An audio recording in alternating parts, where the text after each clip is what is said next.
तो देश की अर्थव्यवस्था इस वक्त महंगाई, रोजगार और विकास तीनों मोर्चों पर अहम दौर से गुजर रही है। ऐसे में बजट 2026 से आम आदमी को क्या उम्मीदें हैं, कैसा रह सकता है बजट 2026-27, इन सभी मुद्दों पर हमारे संवाददाता प्रोक्ष चौधरी ने अर्थशास्त्री और सीए पंकज कुमार मिश्रा से खास बातचीत की है। सुनिए।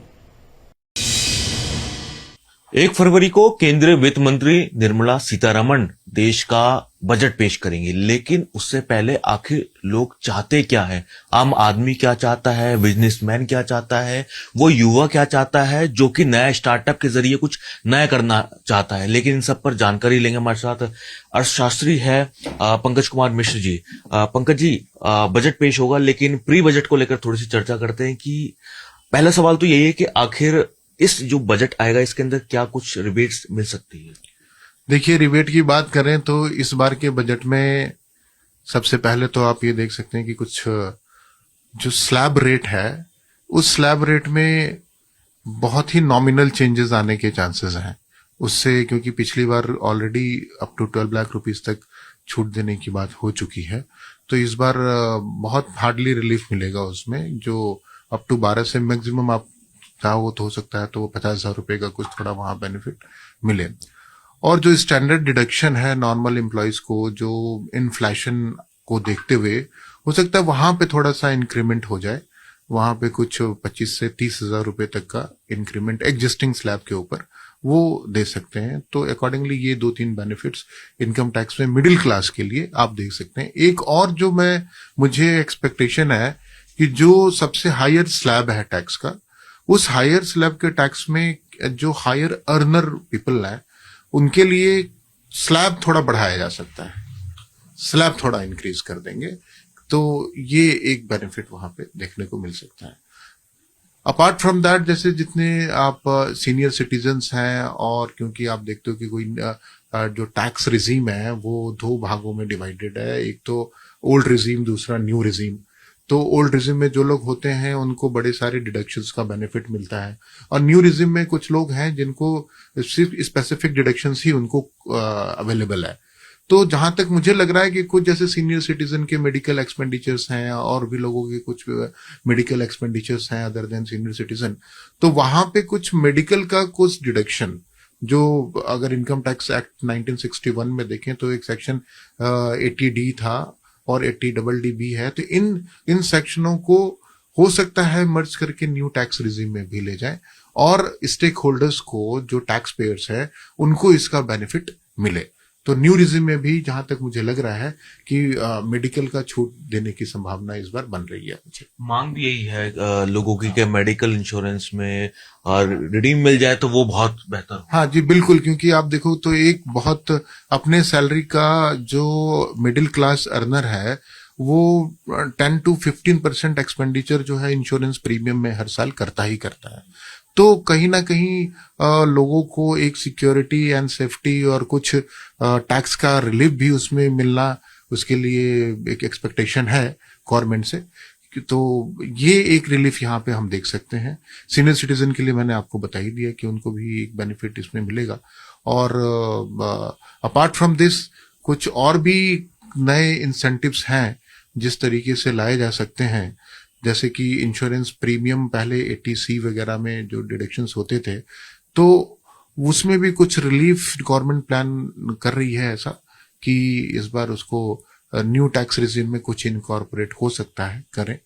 देखते हैं अब आगे फर्दर क्या होता है, बजट आने के बाद ही पता लगेगा हमें। बिल्कुल ठीक कहा आपने, बजट आने के बाद पता लगेगा। लेकिन अगर कुछ और सेक्टर्स की बात करें, एमएसएमई की बात करें, स्टार्टअप्स की बात करें, बहुत सारे ऐसे होते हैं कि युवा चाहते हैं कि कुछ नया शुरू करें, लेकिन स्कीम्स भी आती है गवर्नमेंट की तरफ से, लेकिन कुछ रूल्स रेगुलेशन ऐसे आते हैं, वो जो स्कीम्स निकाली गई है या पैसा जो मुहैया करवाया जा रहा है वो नहीं ले पाते हैं, उनका फायदा नहीं उठा पाते। तो क्या इसमें भी बदलाव देखा जा सकता है? देखिए, ये तो एक प्रोसीजरल इश्यूज हैं कि कोई भी एमएसएमई है या कोई स्टार्टअप्स हैं जो कोई बिजनेस करना चाह रहे हैं, तो गवर्नमेंट का इंसेंटिव्स एंड स्कीम्स तो बड़े सारे हैं, लेकिन ये सारे गवर्नमेंट इंसेंटिव्स और स्कीम्स में फिर प्रोसीजरल एस्पेक्ट्स भी हैं जो आपको फॉलो करने पड़ते हैं। जैसे कि मान लो किसी को कोलेटरल फ्री लोन लेने की रिक्वायरमेंट है, वो चाह रहा है कि मुझे मिल जाए, लेकिन जो फाइनेंशियल इंस्टीट्यूशन है, जब आप प्रैक्टिकली किसी फाइनेंशियल इंस्टीट्यूशन को अप्रोच करते हो कि मैं स्टार्टअप हूं, मैंने इसी साल कंपनी एस्टैब्लिश करी है, मुझे 20 लाख 50 लाख रुपए के फंड की रिक्वायरमेंट है, तो कोई भी फाइनेंशियल इंस्टीट्यूशन उनको फंड देने के लिए उनसे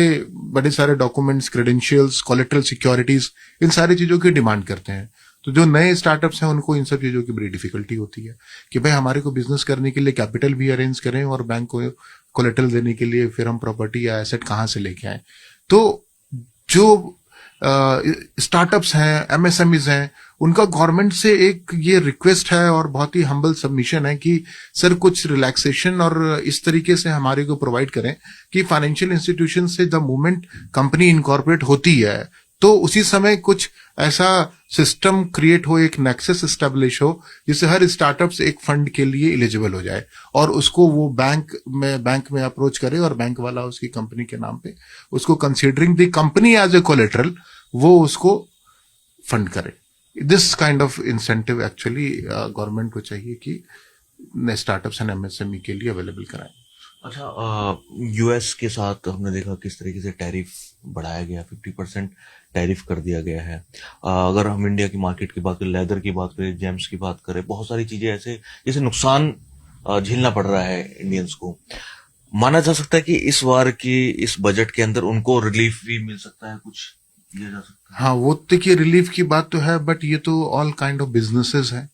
अब उनको क्या रिलीफ दोगे जहां पे टैरिफ ज्यादा लग गया है, टैरिफ लगा दिया, और जिन्होंने ऑल टुगेदर सारे setup out of India establish किए हुए हैं और उनको टैरिफ बढ़ने की वजह से ऑर्डर्स नहीं मिल रहे हैं और वहां पे उनका कॉस्ट बढ़ता ही जा रहा है, तो उन लोगों के लिए तो मुझे नहीं लगता कुछ ऐसा रिलीफ आएगा जब तक कि वो बिजनेस की चीजें तो बिजनेस से ही खत्म होंगी। गवर्नमेंट उसमें क्या अनदर रूट वे आउट ढूंढ के गवर्नमेंट ये बता सकती है कि भाई अगर आपको ऑर्डर यहां से नहीं मिल रहा है तो आप ऑर्डर इस तरीके से यहां से सॉलिसिट करिए, लेकिन जो कॉस्ट बढ़ेगा, जो खर्चा इंक्रीज हो जाएगा, उसके लिए तो भाई बिजनेस को खुद हैंडल करना पड़ेगा वो सारी चीजें। जो जहां तक मेरा एक्सपेक्टेशन है गवर्नमेंट उसमें रैशनलाइज करेंगी, कुछ चीजें कर सकती हैं डिपेंडिंग अपॉन दी की जो इंपोर्ट एक्सपोर्ट नॉर्म्स है वहां पे कुछ थोड़ा सा रैशनलाइज कर दें प्रोविजन को, अदरवाइज तो चीजें हाँ that will remain as it is in that circumstances till the time कि यूएसए जो टैरिफ अपना कम नहीं करता तब तक, क्योंकि we are very much rigid on that point कि आपको बढ़ाना है बढ़ाइए। We are self made people, हम स्टार्टअप्स हमारे बड़े स्ट्रांग हैं तो we can meet our requirement by our own generation. इस तरीके से जितने एमएसएमई स्टार्टअप्स हैं गवर्नमेंट तो इससे बड़ी एक्सपेक्टेड है, तभी इसी बेसिस पे हम उनको इंसेंटिव और सारी चीजें गवर्नमेंट अवेल करवा रही है। अच्छा, आम बात करते हैं, अब किचन की बात करें, महिलाएं होती है, महिलाओं को बड़ी आशा होती है कि किचन संभालना है और महिलाएं ही संभालती है अधिकतर, घर भी संभालना है और ऑफिस भी जाना है। बहुत सारी उम्मीदें होती है, क्या एलपीजी या इनको लेकर भी लगता है कि कुछ रियायत दे सकती है सरकार इस बार? देखिए, राहत की बात करें तो अभी तक हम गैस बुक कराते थे सिलेंडर, कुकिंग गैस की अगर बात करते हैं तो हर जगह उसको भी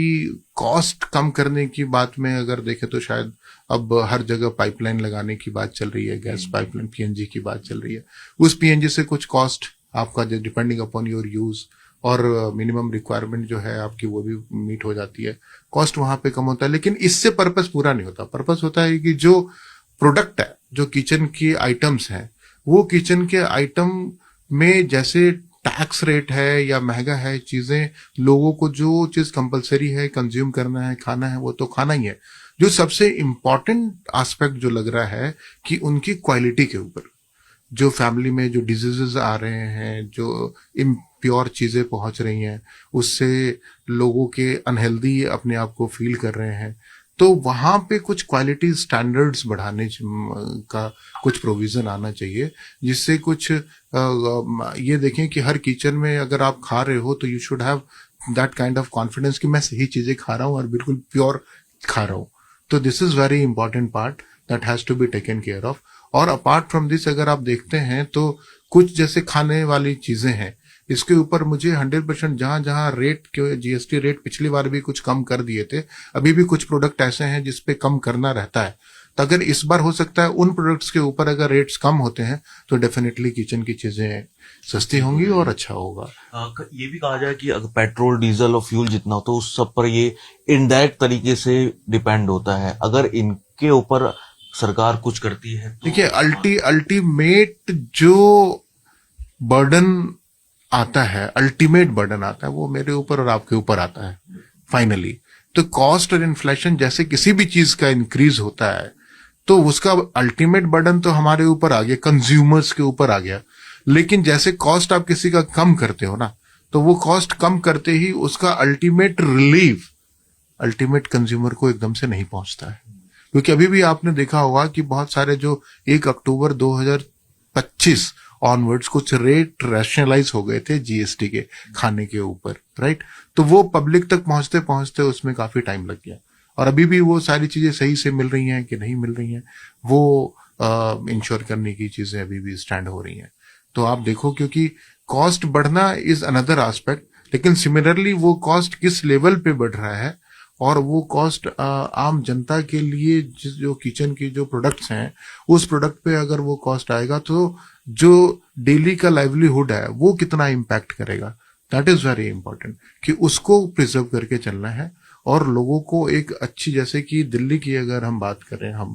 तो यहाँ पे आप देखो हर बंदा पॉल्यूशन में बहुत बुरी तरीके से ग्रसित है, राइट। अब उसके लिए स्टार्टअप्स की बात करें, अब स्टार्टअप्स हैं, सब लोग पॉल्यूशन से ग्रसित हैं, हम सब लोग एयर प्यूरिफायर लगा रहे हैं अपने लाइवलीहुड में, तो वो कहीं ना कहीं कॉस्ट ऑफ लिविंग को इंक्रीज कर रहा है, राइट। अगर पॉल्यूशन है, कुछ ने पॉल्यूशन का प्रोडक्ट खरीद के अगर आप लगा रहे हो और जिससे आपकी जीवन को असर करता है, तो गवर्नमेंट को उस कॉस्ट का रिलीफ इनकम टैक्स में देना चाहिए, राइट। और इन सारी चीजों को ध्यान रखना चाहिए, क्योंकि अगर पॉल्यूशन कंट्रोल नहीं हो रहा है तो उसके जो प्रिवेंटिव चीजें हैं जो हम उसको क्योर कर रहे हैं